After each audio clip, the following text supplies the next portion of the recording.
GMNI Ambon demo minta gubernur panggil Pancakarya soal dugaan penebangan liar di Desa Hote.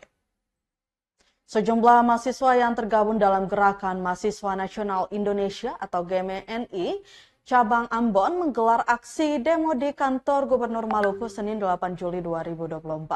Belasan mahasiswa itu demo meminta penjabat atau PJ Gubernur Maluku Sadalili untuk memanggil Direktur Perusahaan Daerah atau PD Pancakarya. Pasalnya aktivitas PD Pancakarya yang dinilai merusak lingkungan di Desa Hote, Kecamatan Waisama, Kabupaten Buru Selatan.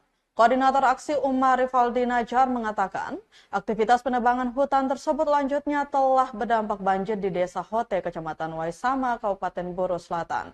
Akan hal itu, para pendemo menuntut agar PJ Gubernur Maluku segera memanggil dan meminta pertanggungjawaban dari Direktur PD Pancakarya atas dampak negatif yang ditimbulkan oleh aktivitas perusahaan tersebut.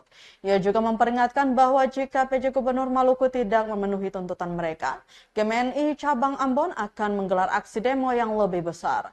Setelah berunjuk rasa selama 40 menit tanpa mendapat tanggapan dari PJ Gubernur Maluku, para mahasiswa bergerak menuju kantor PD Pancakarya pada pukul 12.40 waktu Indonesia Timur. Mereka menyatakan kekecewaan karena tidak ditemui oleh PJ Gubernur Maluku dan menilai bahwa beliau tidak mampu menangani kasus ini dengan baik. Sementara itu, pantauan tribunambon.com, aksi dimulai sejak pukul 11.50 waktu Indonesia Timur. Para pendemo datang membawa sejumlah poster berisikan tuntutan mereka. Demo tak berlangsung lama dan berakhir pada pukul 12.30 waktu Indonesia Timur. Ini masyarakat adat. Ini sudah melanggar yang terjadi di bersama bahwa beberapa hari yang lalu yang dirasakan ada lingkungan hidup. Download Tribun X sekarang, menghadirkan lokal menjadi Indonesia.